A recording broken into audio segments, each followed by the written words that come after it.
Hi, everyone. Thank you for coming today.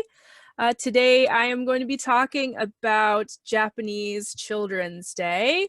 It is a festival that happens every year, and I'm not going to tell you the date yet because there's a little quiz question that's coming up, and I want to see if you can guess when you think it is. All right, so first, I am going to share. Let's see.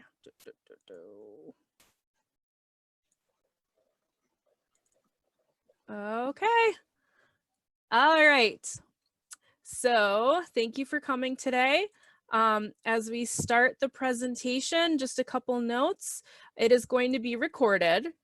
And please also, if you can, please keep your microphone muted during the presentation to prevent background noise. Also, we'll be using the chat box for some different activities. So you can type in answers to different questions and activities in the chat box, or it'll be multiple choice for a lot of these. You can also hold up your fingers if you have your video on, or you don't have to even type it at all. You can just play along at home, just thinking or just trying your best to figure out what the answer is. And then at the end, we're going to have an open Q&A and chat session. So we'll go back to kind of the gallery view so we can all chat if we want. All right. So first, I just want to warm up a little bit. So what is one thing that you know about Japan? So you can write it in the chat box, or you can raise your hand to share it if you want to speak out loud.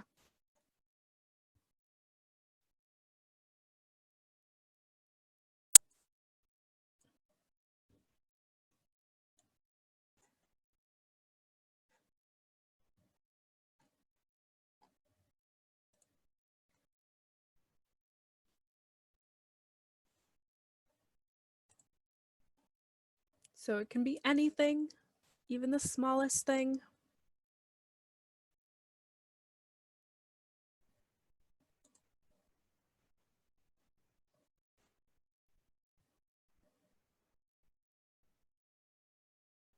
Oh, Tracy, are you saying something? You're muted.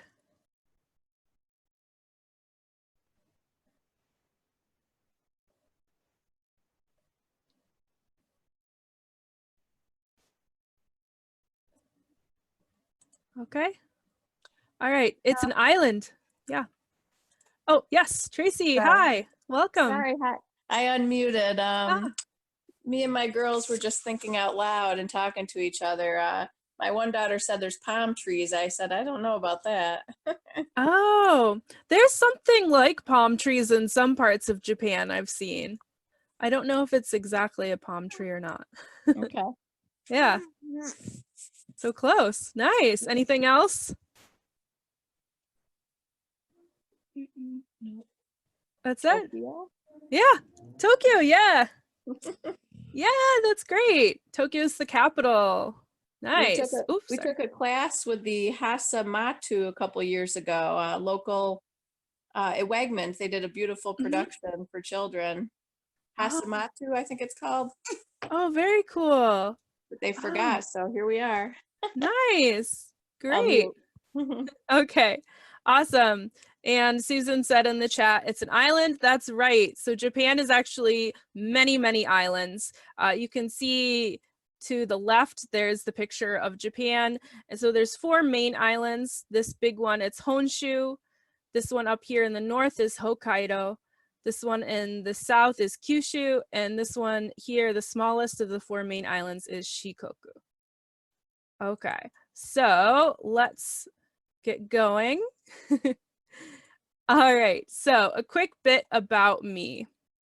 So I lived in Japan for 8.5 years teaching English, and I lived there 2 different times. The first time I lived in Kobe, which is in Western Japan, for 3.5 years teaching in a small English school. And the second time I went to a very small town in rural Japan called Ozu in Ehime Prefecture right here. So you can see it was on that smallest of the 4 main islands.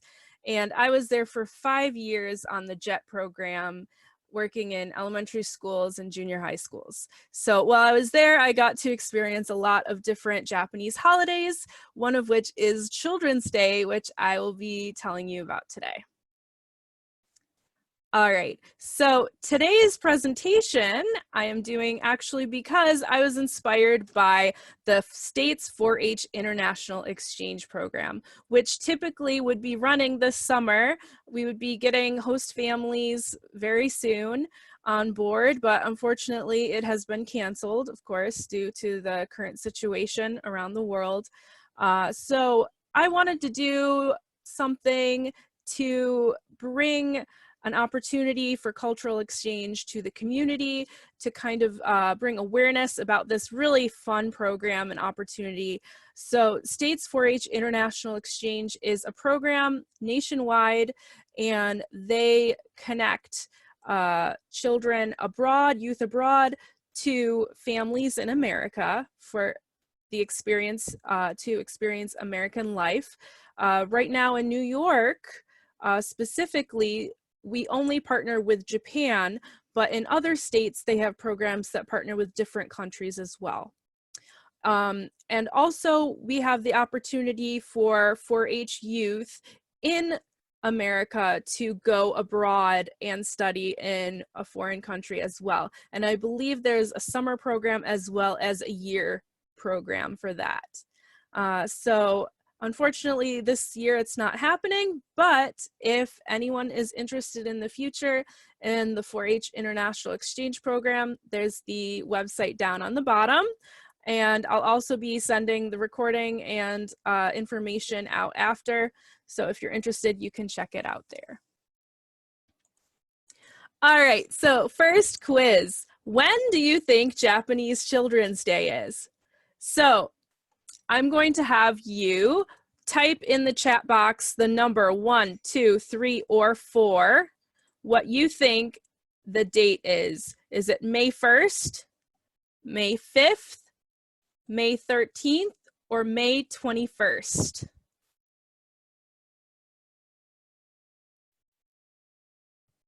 So feel free to type in the chat the number that you think.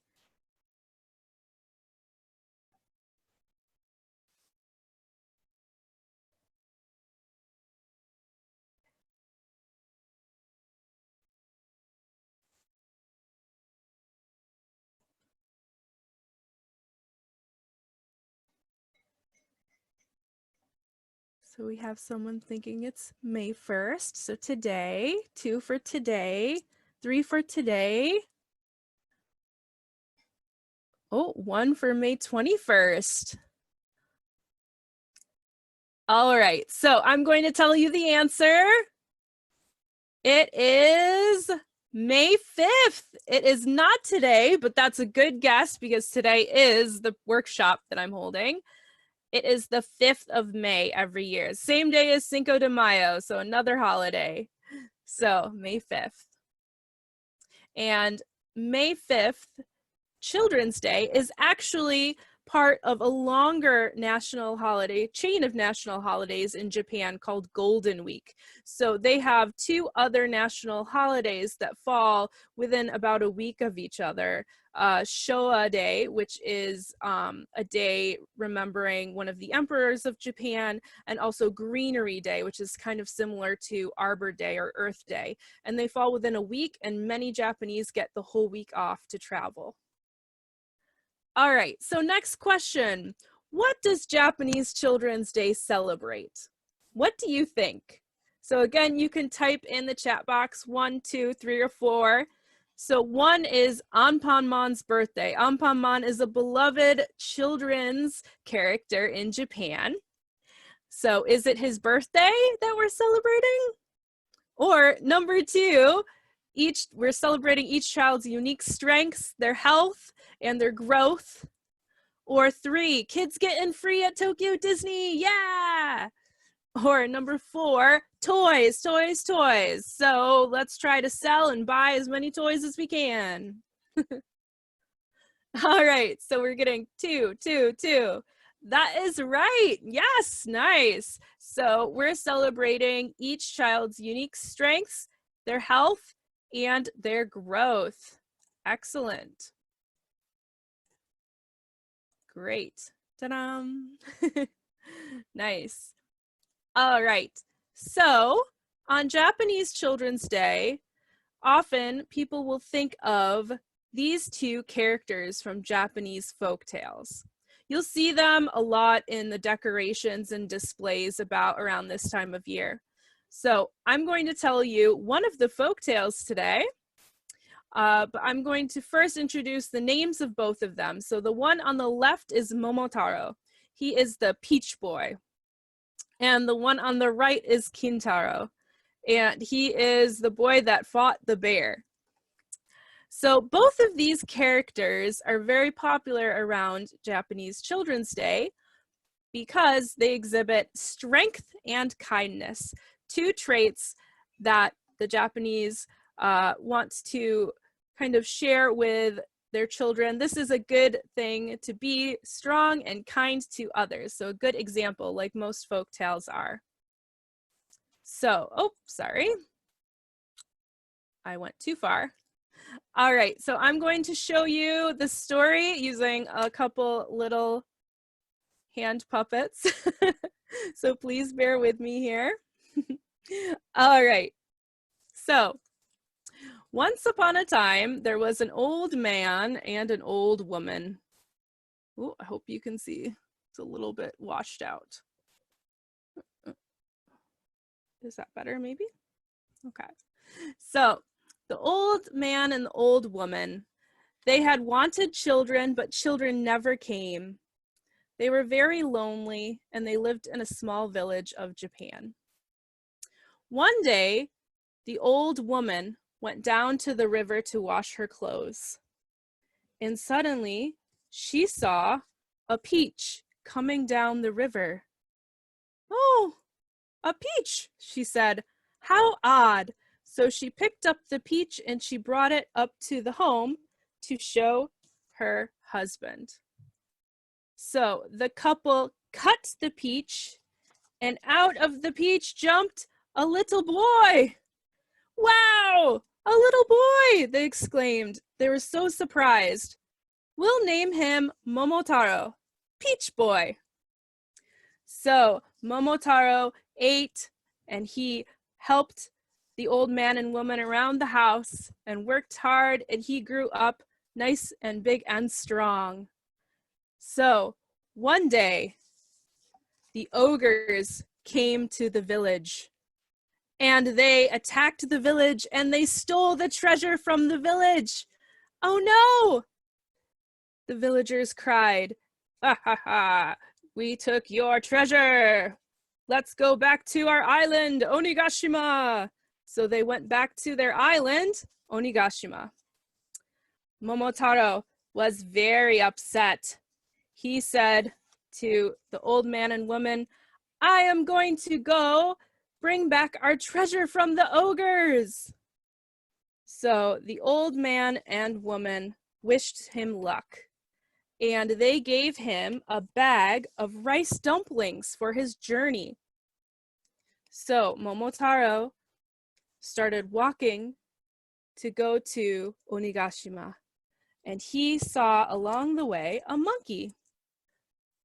"Oh, hello, Momotaro," said the monkey. "Oh, hello, monkey. What's that?" "Oh, it's rice dumplings, kibidango."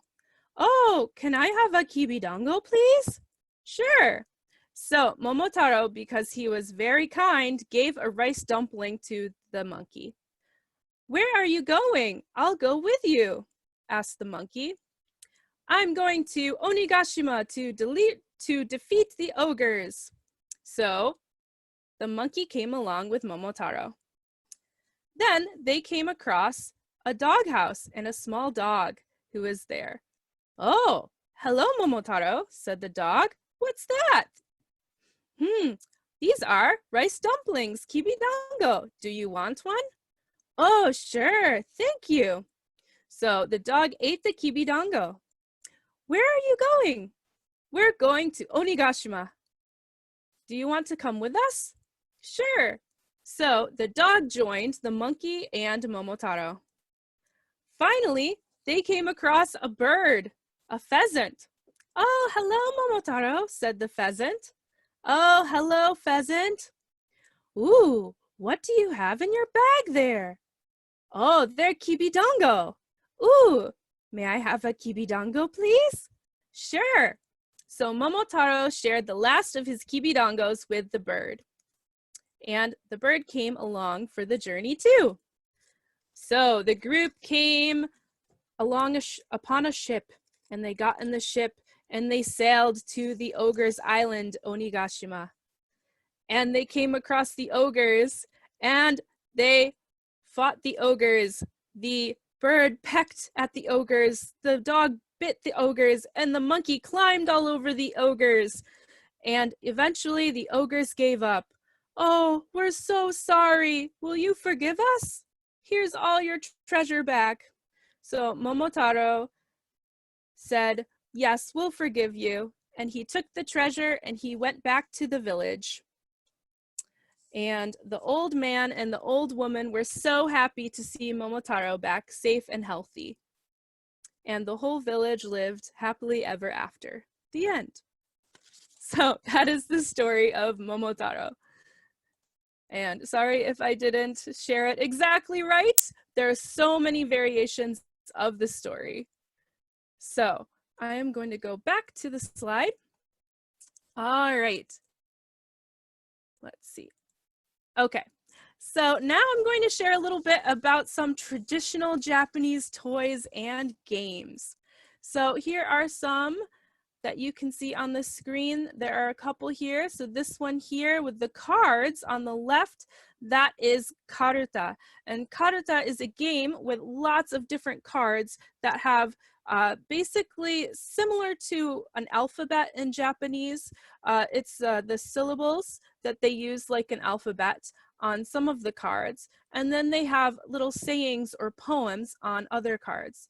And someone will spread out all of the letter cards along the table, and one person will pick one of the poem or saying cards and read it. And the first sound from that card matches with the letter cards, and people will try to slap the card on the table first before anyone else, and they get the card as a prize. It's very fun and competitive. Another game, you can see these bean bags here. So maybe some of you have played with bean bags before. In Japan, they have a game with the bean bags, the Kendama, and it's similar to jacks, where they'll throw them up into the air and try to pick up more bean bags while the other one is up in the air. A little difficult. All right, and in the bottom here, you can see the faces that are all mixed up.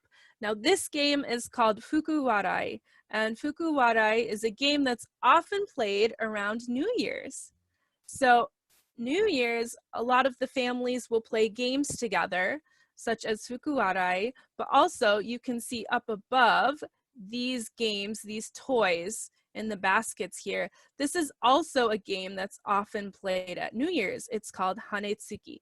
And Hanetsuki is kind of similar to badminton. You have over here the little feathers, and you will toss that up in the air and hit it with the wooden paddle that's over here. Now, we can see over here 2 kids playing a game. Rock, scissors, paper, rock, paper, scissors, however you say it. In Japanese, it's called Junkin, or there's a couple different ways of saying it, Jankenpon, Jankenhoi, couple different ways depending on the region you're in Japan. And then up in the upper right hand corner, this is a really fun toy from Japan called a Kendama. And Kendama is a ball and cup sort of toy where you try to turn it around and get the ball on different parts of the Kendama. You can see there's a ball or a cup here. There's one on the bottom as well that you can't see, and one on the other side. So we're actually going to be making a version of a kendama today. But before that, I just wanted to play a little game of Junkin. So see if you can beat me. So in Japan, instead of saying rock, paper, scissors, shoot, or rock, paper, scissors, go, they say something similar to this. It depends, like I said, on the region of Japan, but basically it would be saisho wa gu. So this means first is gu, which is rock, and then junken pon, and you throw it on pon. So saisho wa gu, junken pon. All right, so let's play at home. I'm going to be throwing one of them, and you can take a look at my video and see if you have won. All right, so we're going to throw our shot on pon. So you can try saying it together too at home if you want. All right, so saisho wa gu, junken pon. All right, if you threw scissors, you won! Congratulations! If you threw paper too, well, we're tied. Good job. And if you threw rock, I'm sorry, my paper covered your rock this time. Let's try again. Saisho wa gu, janken pon. Ooh, did you get rock this time? If so, you're lucky. If not, let's try one more. Saisho wa gu, janken pon. Oh, if you got paper this time, then you won. You may have figured out I was going to throw rock. Great job. All right, so now let's try making a kendama. So if you are able to prepare the materials at home, then you need 2 paper cups and Scotch tape, as well as a sheet of paper. Scrap paper is okay. Origami paper, or if you don't have it, thin paper cut around 5 by 5 inches. And string. And I didn't mention in the directions that I sent out, I believe, initially, but the string should be about 50 centimeters or 20 inches is best. So about this long. I don't know if you can tell from the video, the tiny video. So I'm going to stop sharing for a minute so that you can see a little bit easier. So the first step is we need to make the ball. So we're going to be making this, like this. So we're going to make the ball first. So take your scrap sheet of paper and just crumple it and make yourself a ball. Squish it up really small and tight.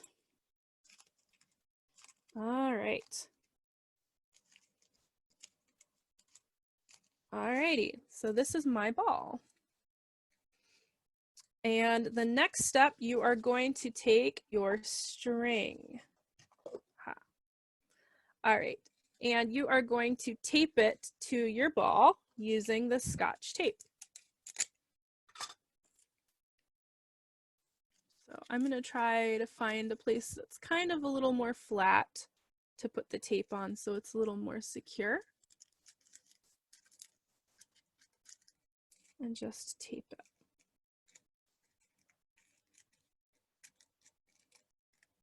Okay, so it should hang. All right, now we're going to cover the ball with our sheet of paper. So I'm going to put this over and just kind of fold it in over, leaving room for the string to come out.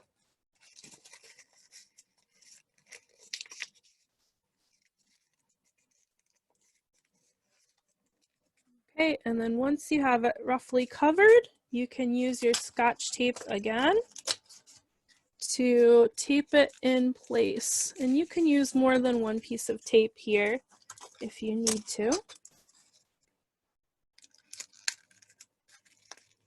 And I'm just gonna kind of reshape it more into a ball too. Okay. So now I have my ball. So next, I'm going to take one of the paper cups and the end of the string, and I'm going to tape it to the center of the bottom of the cup. Just like here.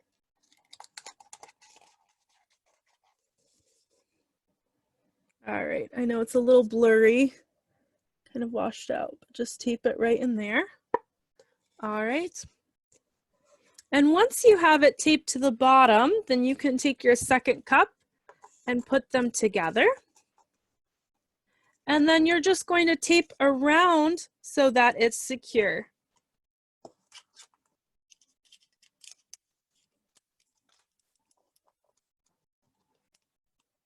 And I'm going to do it a couple times.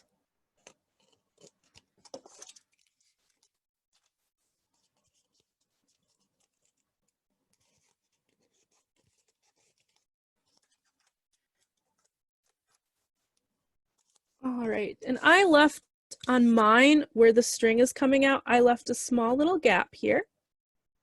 So that way it's not keeping the string, if it's folded flat like this, it might be harder to flip it. So I left a little bit of an opening there. I don't know if the tape is clear, so it's a little hard to see. So once you have it all taped together, then you have your complete kendama. So kendama is a ball and cup game, as you can see. So what you can do is try to swing it to get it into the cup. So like that. And then you can also try to flip it upside down and catch it in the other side, which I'm not the best at with this kind of kendama. And there's lots of other kendama tricks that you can learn as well on YouTube and online. So kendama is a very popular toy. They actually even have kendama competitions and professional kendama players, believe it or not. Very interesting. All right. Okay, so let's go back to the presentation. Okay. And we are going to talk a little bit about decorations for Japanese Children's Day. So on Japanese Children's Day, you will see flying all over the community and in people's yards, on their houses, these flags that are called KoiNobori. And KoiNobori are flags that look like carp. And this is because carp are strong. And there is, I think, an old Chinese story about a carp that swam upstream and became a dragon. So I think the whole imagery of the carp originated long ago from this story. So showing that children are strong and to hope for their health and their strength, and that they will persevere through all of their difficulties and turn out on top in the end. And also you have these here, which are the samurai helmets, or kabuto. So kabuto, maybe some of you know this paper hat. This is the origami kabuto hat. So if I didn't send the directions out to you already on how to make this, I will be sending it to you after the meeting. And you can fold these origami hats to celebrate Japanese Children's Day. So in Japan, kids will make origami, either these hats that they can wear out of a sheet of newspaper, or they'll just have the origami paper and make them for decorations at home. Also, families will often display the like a doll of a samurai. It's not the next slide, but it's the one after. I'll show you in a moment. So they will go and display the doll similar to this one in the center here in their homes for Children's Day. Now, one thing about Children's Day is actually traditionally it was Boys' Day. It was a festival to celebrate the boys in the family. And in March, Japan has Hinamatsuri, or Dolls Festival, also known as Girls' Day. But I believe it was maybe sometime in the early 1900s where they changed it to be for all children, wishing for the health of all children. So the kabuto, the Japanese samurai helmets, originally were supposed to kind of symbolize the boys in the family, and that's why that was the traditional decoration for that. And for Girls' Day in March, also known as the Dolls Festival, they display girl dolls called Hina dolls in the home. All right, so as you can see in these pictures, these are some of the carp wind socks called KoiNobori. And I took these pictures where I was living in Shikoku a few years ago. And you can see that in the community, they also like to fly many, many, many of these flags all at once. And it's quite a sight to see. It's really beautiful. They often have them crossing the rivers. So they'll have the community, they'll string this long rope across the river, and then they'll hang these flags on them in late April and early May. And it's just beautiful. These pictures don't even do it justice. All right, so next quiz question. I'm going to ask, what do you think the KoiNobori, the koi or carp, represent? So I did say that they do represent strength, but what do the colors and the order represent? What do they signify? So we have a couple options. First, the mom, dad, and the kids in the family, or the age of each kid in the family, the kids' favorite colors, or nothing. They're just pretty. There's no meaning behind the colors and the order at all. So let's put it in the chat box. If you can share, which one do you think it is?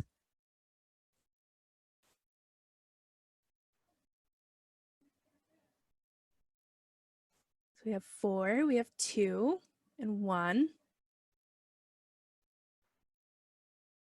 1. Ooh. All right, nice. All right, so the answer is 1. So it's the dad, mom, and kids in the family. Although if you answered number 2, you're close, because the fish are usually ordered in the age in the household. So the first fish, this black one, is usually the father. The second one is red or pink here, is the mother. And then the third one is traditionally the oldest child in the family. And then after that, it's the other children in the family. So if you look at this picture on the left, you can tell this family that's flying this flag has 1 kid in their house.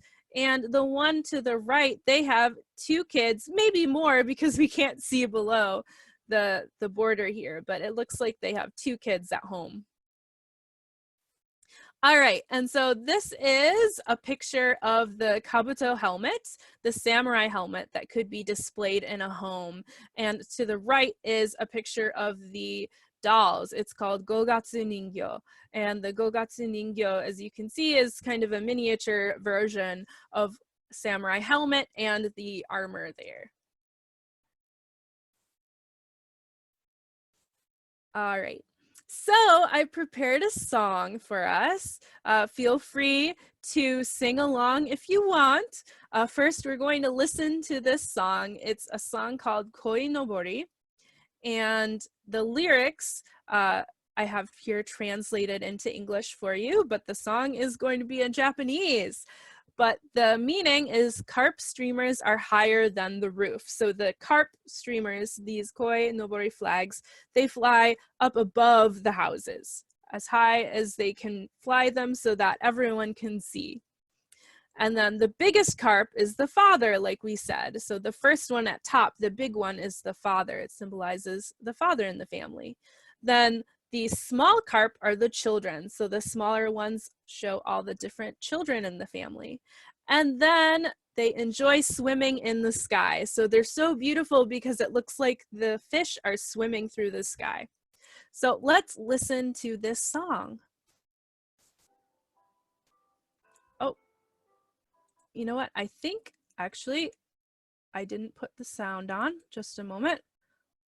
All right, let's try this again.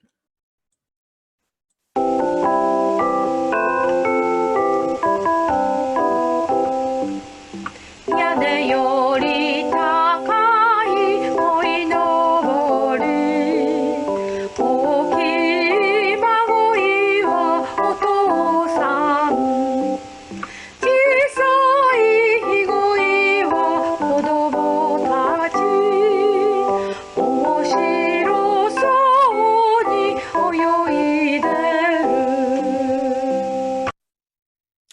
All right, nice. Does anyone want to try singing along? We can play it one more time. If you want to try singing along, you can. So the lyrics are in Japanese too here. Below the symbols, the kanji and the hiragana, you have the romaji, which is the written out in English version of the Japanese. So you can see the lyrics there. So if you want to sing along at home, please feel free this time around.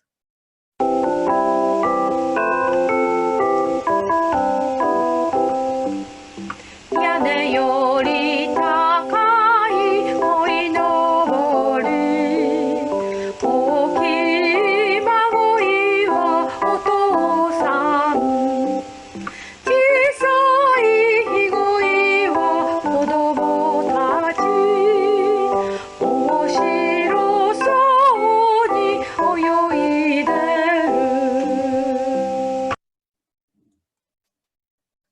All right, thank you for listening. Hopefully some of you sang along at home and enjoyed it. All right, so let's go to the next one. So what do Japanese eat on Children's Day? So actually they eat many, many different things on Children's Day. Often the family will cook the favorite foods of the kids in the family for Children's Day, but there are two traditional foods here that you can see that most families will have on that day. So the first one is kashiwa mochi, which is sticky rice cake that's wrapped in an oak leaf. And the oak leaf symbolizes strength. So you can tell strength is kind of a common theme throughout the symbols of Children's Day. So hoping for your children to grow up strong and healthy. So the oak is a very strong tree, which is why this leaf is used for this particular Japanese sweet. So it's like a sweet rice, and inside is red bean paste. And it sounds weird to use beans in a dessert, but it is delicious, believe me, it's very good. So if you ever get a chance to try rice cake, sometimes you may hear something similar called mochi with like the red bean paste inside. That is also delicious too. And then number two is chimaki, which is similar. It's also sticky sweet rice, but this time it's wrapped in bamboo and it's longer and thinner. So it depends on which region of Japan you're from, which one you're more likely to eat during the festival. I don't remember which is east and west offhand, but for me, I only lived in West Japan, and I mostly saw kashiwa mochi, the one that has the leaf wrapped around it and slightly open on top there. But I think that one is also maybe the more common one throughout the country. I think everyone knows kashiwa mochi or eats kashiwa mochi, sometimes even outside of the Boys Festival. I've seen it in stores.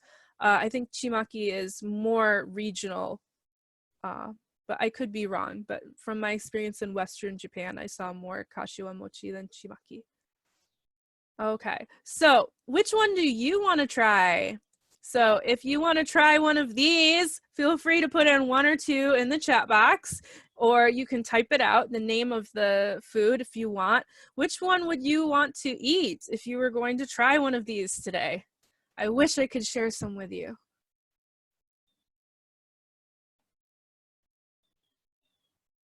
One. Yeah. Oh, 2. Yeah, I think they both have a similar taste. Oh, both. Nice. Great. Oh, yeah. Nice. Yeah, it's hard to get these. Ooh, both. Great. Yeah, it's hard to get them in America, but I think sometimes you might be able to find them in an Asian supermarket. Especially Kashiwa mochi, I think might be more easily available if you have a market near you. So when things are open up again, maybe next year, you can take a peek and see if you can find some. All right. So now we're going to make some onigiri rice balls. So rice balls are so common in Japan, and they sell them in the supermarkets. They sell them in the convenience stores. My friends loved grabbing rice balls when we were on road trips from the convenience stores because they're so quick and easy to eat. And my students used to have them in their lunch boxes when we would go on school field trips a lot. And they're so versatile. They have many different kinds of fillings, or you can leave it unfilled and you can put something on the outside instead. My favorite actually was grilled. So not, it was grilled after making the rice ball at the restaurant with kind of like a soy sauce coating. It's so good. But I would say my second favorite is probably the sour pickled plum. It's called umeboshi, and I wish I had some to show you, but it's hard to come by here right now. So for making onigiri, what you need is you need warm rice and salt. So the rice should be warm as opposed to cold. When it's cold, I think it starts to get a little bit more stiff. It's not as easy to mold and hold the shape. And then you need salt. So when onigiri were first being made, people added salt to them as a way to preserve them, to have them last a little bit longer, because when they were first made, refrigeration wasn't a thing yet. So that is why you add the salt to onigiri traditionally, not just for flavor, but to help preserve it. And for this version of onigiri, we're going to use plastic wrap to help us form it. Because today, I think with us all at our computers and devices, we don't want to be getting rice sticky on our hands. And also, it makes it so you don't have to worry so much about washing your hands or anything as well. So we're going to do a version using plastic wrap. And also, if you have fillings, you can add those. So I said my favorite is the sour pickled plum, but there's so many kinds of fillings you can have. In Japan, it was common to have salted salmon. You could have like tuna salad or chicken salad. They even had like a grilled beef, like a sweet soy sauce beef that was inside. Also, some of the rice balls were made using rice that was mixed with something. So mixed with different vegetables or mixed with red beans as well. And then you can also add toppings to it. So like sesame seeds, or it's called furikake, which is like a seasoning that you can put on rice. All sorts of different toppings. And also seaweed is very, very common. Either the onigiri is wrapped in the seaweed, or there's a tiny bit of seaweed. You can see the picture with the girl on the bottom. That's that black part on the rice ball she's eating, that is seaweed. So I was going to have some seaweed today to show you, but I opened up my packet of seaweed and I found out that it had gone bad. So I did not bring that today, unfortunately. So I'm going to be making more of a plain onigiri for you. So I'm going to go over the steps before I demonstrate it. So first you would cut a plastic piece of plastic wrap about a square size or bigger for this version of making onigiri. So today I put it in a bowl just to separate it, to make it so it didn't stick to everything. And then you're going to put a scoop of rice. So I said large scoop here, but it's going to be about 1/3 of a cup to 1/2 of a cup of rice in the center. And then you're going to lightly salt it here.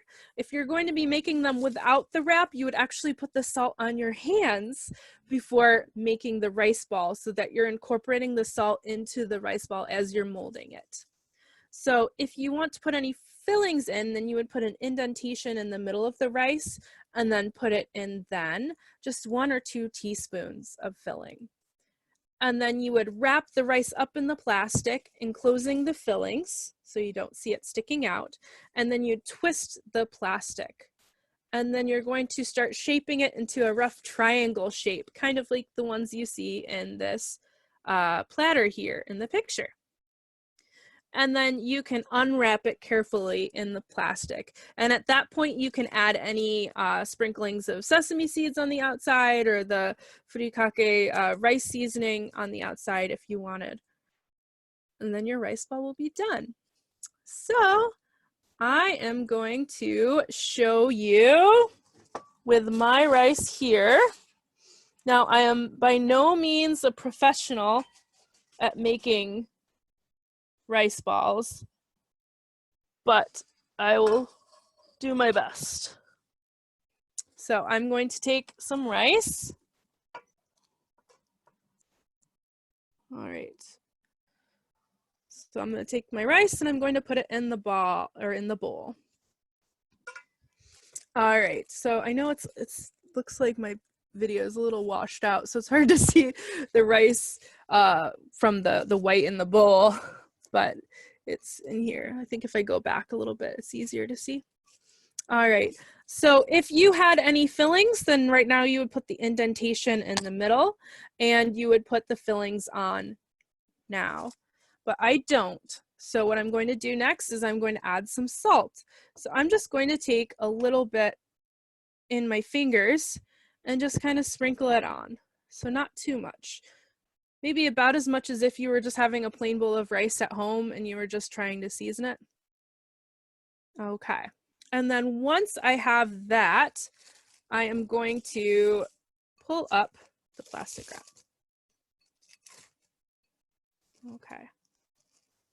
And if you have the fillings in there, then you're going to close it so that the fillings are closed up.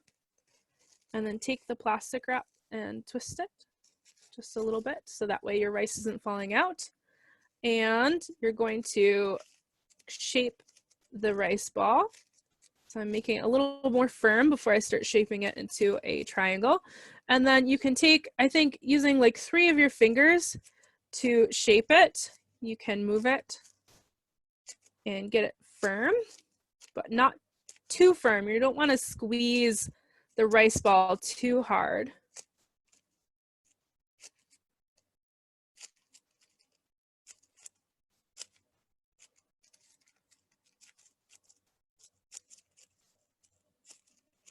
All right, so you can see mine is like a triangular shape here.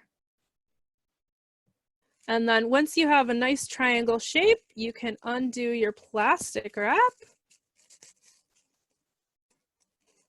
All right, and then if you have a plate, you can put it on your plate.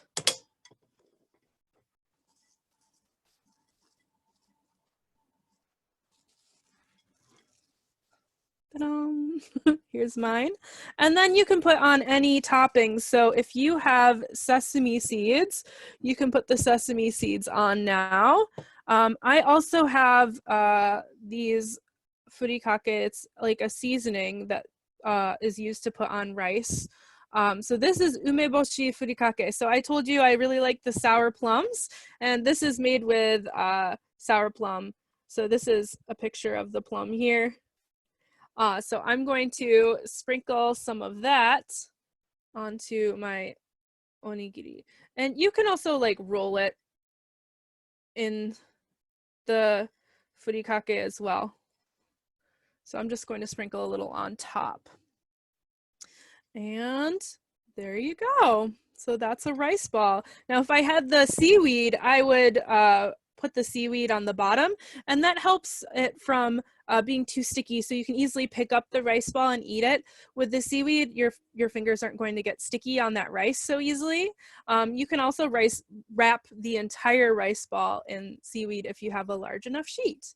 And in Japan, it's really common to find in the convenience stores. The rice balls are wrapped in like a special kind of plastic wrapper, and they have numbers on the wrapper in the order that you're supposed to pull it, so that way you can open up just the top of the rice ball, the plastic that's holding it, so you can use the bottom of the wrapper to hold it while you're eating it until you get to the end.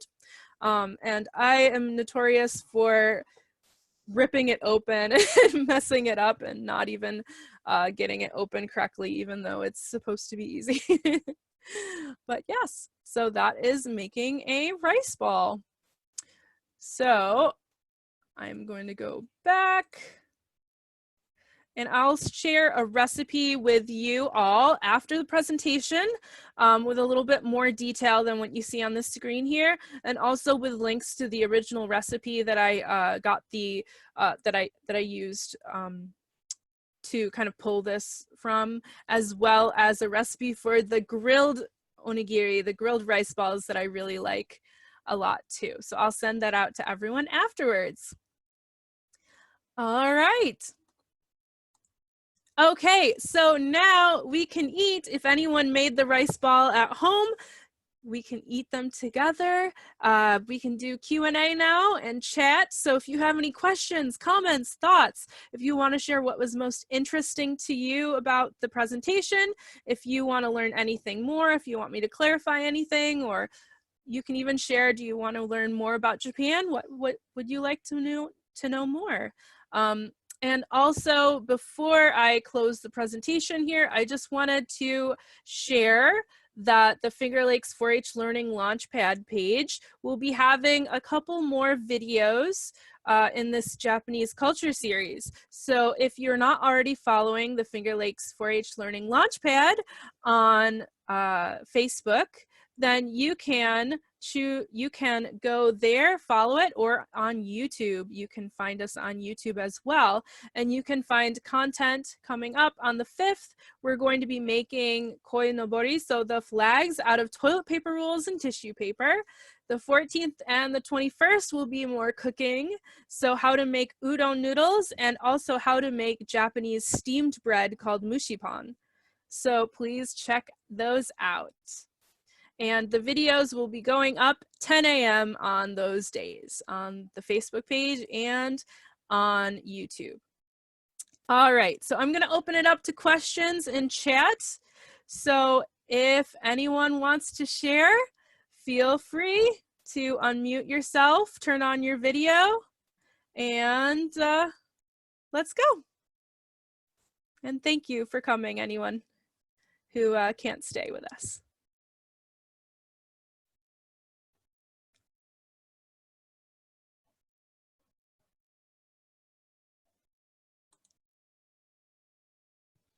Oh, thank you, Susan. Susan shared the link to the Learning Launchpad.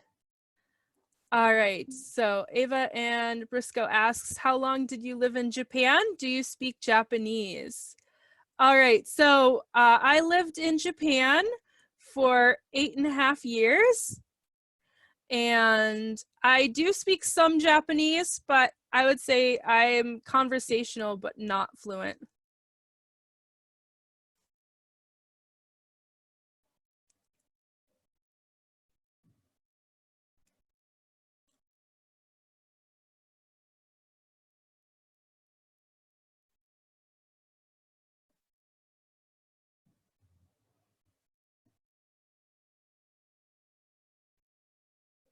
Why? Okay, so Ava and Briscoe are asking, why did you decide to move to or live in Japan?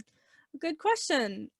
So when I was in college, I took Japanese for my language requirement, and I thought it was very interesting.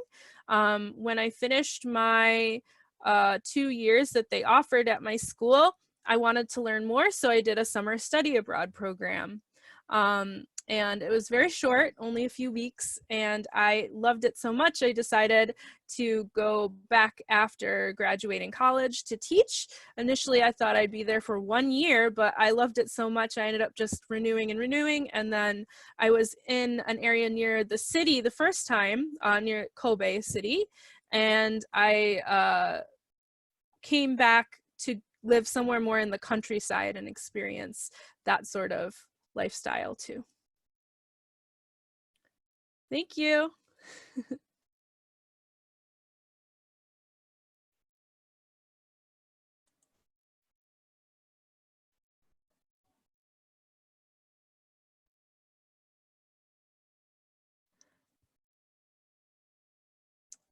Did you live with a host family? Oh, nice question. I did live with a host family for my study abroad. So I lived with a family in Kobe for about 6 weeks, and they were wonderful. And then when I came back to teach, I lived on my own in an apartment for both times. But I did go back and visit my host family several times while I was over there.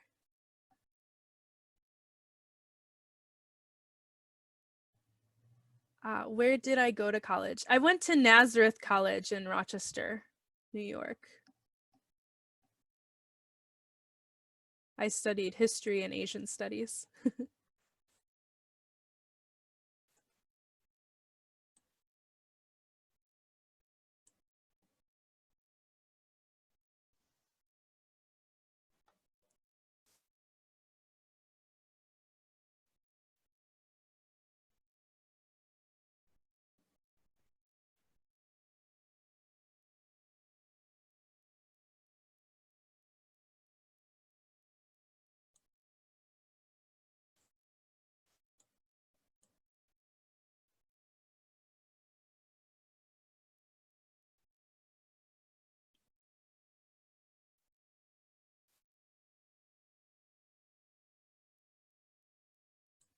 All right.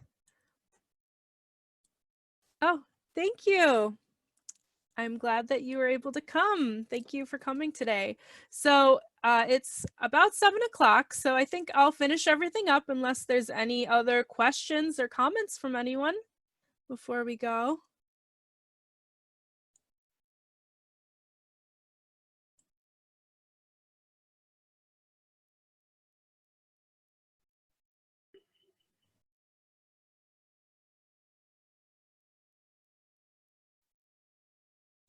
All right. Well, thank you everyone for coming today to my presentation. If you have any questions, feel free to email me. I believe I sent an email out to everyone, or I will be sending out an email to everyone. If not, I'm going to put my email in the chat. It's jar642@cornell.edu. So feel free to email me with any questions you have. And thank you so much for coming today. All right, and I hope to see you again in a future workshop. All right. Thanks, everyone. Bye.